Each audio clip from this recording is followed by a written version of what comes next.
क्योंकि आज महाशिवरात्रि है और ऐसे में महास्नान का जो आखिरी दिन है महाकुंभ का, उसमें श्रद्धालु लगातार बड़ी संख्या में अलग अलग जगहों पर भी पहुंचे। पंच तीर्थ का जब हम जिक्र करें तो जो 3 मेन तीर्थ है, जरा उनकी तस्वीरें आपको दिखाते हैं। आज की तस्वीरें हैं ये प्रयागराज की आज की तस्वीरें, क्योंकि आज आखिरी स्नान का दिन था, तो ऐसे में सनातनी बड़ी संख्या में पहुंचे। बनारस में भी काशी विश्वनाथ के दरबार में लोग लगातार भगवान महाकाल के दर्शन कर रहे हैं। यहाँ पर काशी विश्वनाथ भगवान के दर्शन कर रहे हैं और वहां पर जल अर्पित करने की आज होड़ सी मचती दिखाई दी। अयोध्या में भी रामलला के दर्शन के लिए आज श्रद्धालु तांता लगाए दिखाई दिए।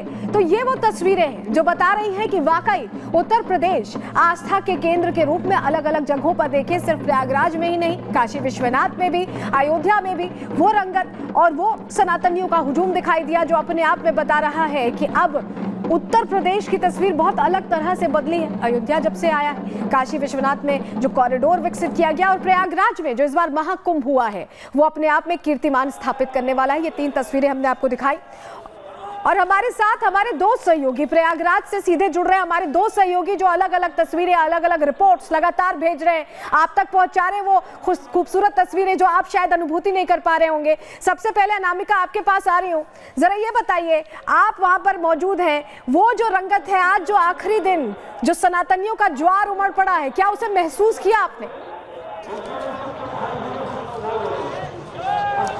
देखिए, जिस तरीके से मेरी मौजूदगी सुबह से थी यहाँ पे 5 बजे के बाद से जो लगातार लोग स्नान करके बाहर निकल रहे थे, कुछ लोग ऐसे भी थे जो रात में ही घाट पे पहुंच गए थे।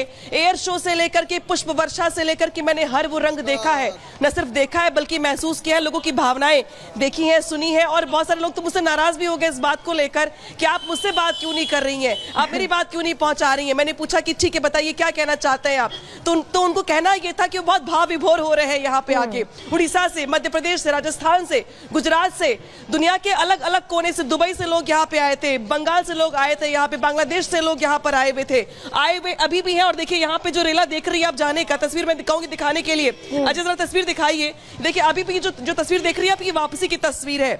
अभी भी लोग आ रहे हैं, अभी भी लोग जा रहे हैं। और हालांकि भले समापन हो रहा हो आज, लेकिन जरा राघवेंद्र का रुख कर रहे हैं। राघवेंद्र, मुझे लगता है करीब 40 दिन तो आपने भी कुंभ में प्रवास किया है, तस्वीरें भेजी हैं, आप वहां लगातार मौजूद रहे हैं। जरा बताइए, आपने हर वो तस्वीर देखी, जो उतार चढ़ाव भी कुंभ में आए वो भी देखा, और जिस तरह के इंतजाम थे उनकी तारीफ भी देखी और रिकॉर्ड बनते हुए भी देखा। जरा अपना अनुभव भी बताइए और लोगों से बात भी करिए। देखिए, मैं यहाँ पर तब आया जब मेला सज रहा था, और आज मेरे सामने, मैं बहुत भावुक भी, एक महाराज जी मेरे सामने रो रहे थे कि माँ गंगा से अब मैं विदा लेने वाला हूँ, और मेरे सामने अब मेला जो है वो उजड़ भी रहा है। क्योंकि मैं आज लास्ट दिन पर हूँ, महाशिवरात्रि के दिन। प्रयागराज महाकुंभ ने जो इतिहास रचा, जो कीर्तिमान रचा है, शायद अब दुनिया में उसे कोई नहीं तोड़ सकता है। 66 करोड़ से ज्यादा श्रद्धालु त्रिवेणी संगम में डुबकी लगा चुके हैं, और शायद यह कीर्तिमान अगर कोई तोड़ेगा तो पुनः प्रयागराज ही तोड़ेगा, और किसी भी पावन भूमि में ऐसी अब शक्ति नहीं रही जो इस कीर्तिमान को तोड़ेगा। 66 करोड़ आप समझ सकते हैं, कल्पना करिए, आधा देश एक छोटे से जिले में आया, यहाँ पर नहाया, भोजन प्रसाद ग्रहण किया और सकुशल चला गया। ये आप सोचिए, बहुत बड़ी बात है, रिसर्च की बात है। मैं अभी भी कुछ लोगों को दिखाना चाहता हूँ, आइए, मैं अभी भी दीवानगी दिखाना चाहता हूँ आपको, किस तरह से सुरक्षाकर्मी यहाँ पे तैनात है, बैरिकेडिंग्स है, लेकिन श्रद्धालु अब भी आने के लिए पूरी तरह से होड़ मचाए हैं। आप देखिए यहाँ पर, ये वो दृश्य देखिए कि त्रिवेणी संगम में पहुंचने के लिए, स्नान करने के लिए कितने आतुर हैं, ये श्रद्धालु कितने आतुर हैं, लगातार चले आ रहे हैं। सारी रात इन्होंने यात्रा, कठिन यात्रा करके, चाहे वो पार्किंग से पैदल आ रहे हों, चाहे वो रेलवे स्टेशन से पैदल चले आ रहे हो, चाहे बस अड्डों से पैदल चले आ रहे हो, चाहे वो अपने ही साधन से पैदल चले आ रहे हो, लेकिन अभी भी देखिए त्रिवेणी संगम इसी को कहते हैं राघवेंद्र और अनामिका, इसी को कहते हैं कि आस्था आपको इतनी शक्ति दे देती है कि आप अपने सारे कष्ट भूल जाते हैं, और स्नान मात्र से ऐसा आपको लगता है कि आपको ईश्वर की प्राप्ति हो गई है, आप उनसे जुड़ गए। इसी को आस्था की शक्ति कहते हैं, और सनातन की शक्ति वाकई महाकुंभ में एकजुट होती दिखाई दी। आप दोनों मेरे साथ बने रहिएगा, आपके पास हम वापस लौटेंगे और तस्वीरें दर्शकों को वहां से दिखाएंगे।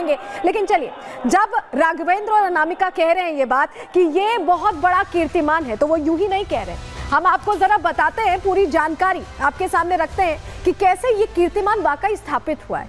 अभी तक इतने लोगों का जुटान कहीं नहीं हुआ, और ये सनातनी है, इनकी शक्ति है, सनातन की आस्था जो दिखाई दी। क्यों हम ऐसा कह रहे हैं, जानकारी आपके सामने रख रहे हैं। जरा 2024 के आंकड़े देखिए, पिछले साल ये मक्का की तस्वीर है। मक्का में 1,40,00,000 लोग पहुंचे, जो रिकॉर्ड सामने आया।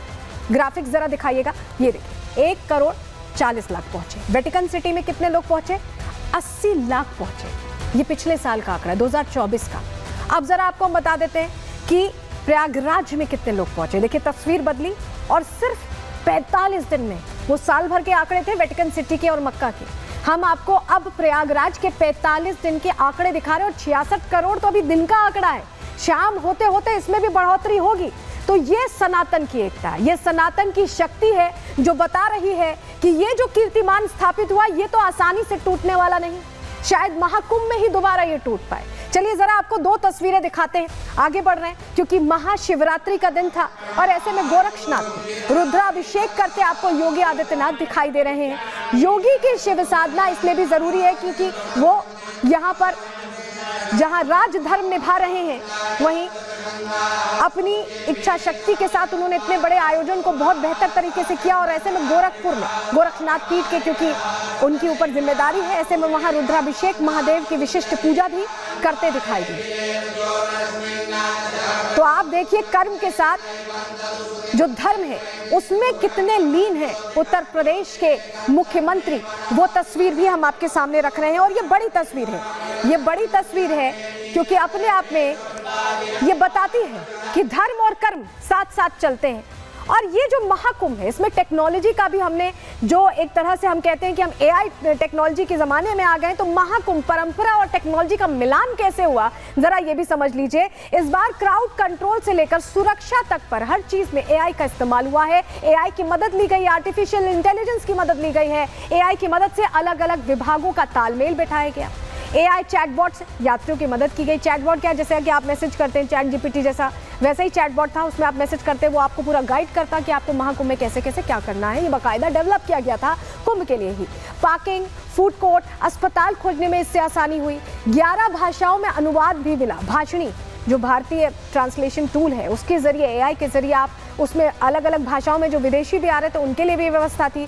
500 एआई एनेबल्ड कैमरे भी लगाए गए थे। ये जो क्राउड हम आपको बता रहे हैं, अंदाजा जब हम आपको बताते हैं कि 66 करोड़ हो गया आंकड़ा, 70 करोड़ होने वाला है, तो ये एआई से मेजर हो रहा है, उससे नापा जा रहा है। कुंभ में खोए श्रद्धालुओं को खोजने में भी मदद मिली।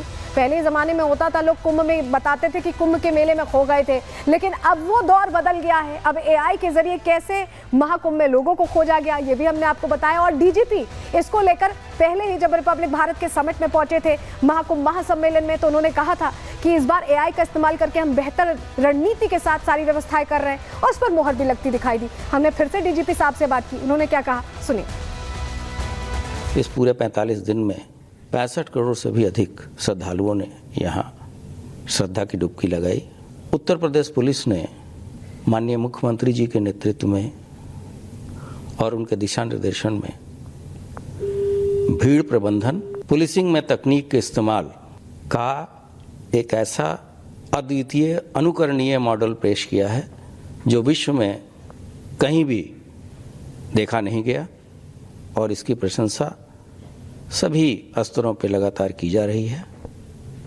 हमारे साथियों ने पिछले 45 दिन में बिना शस्त्र के अपने व्यवहार से सबका मन जीता है। हम लोगों ने जो विश्व स्तरीय तकनीक थे उसका इस्तेमाल किया, एआई का भी भरपूर इस्तेमाल किया।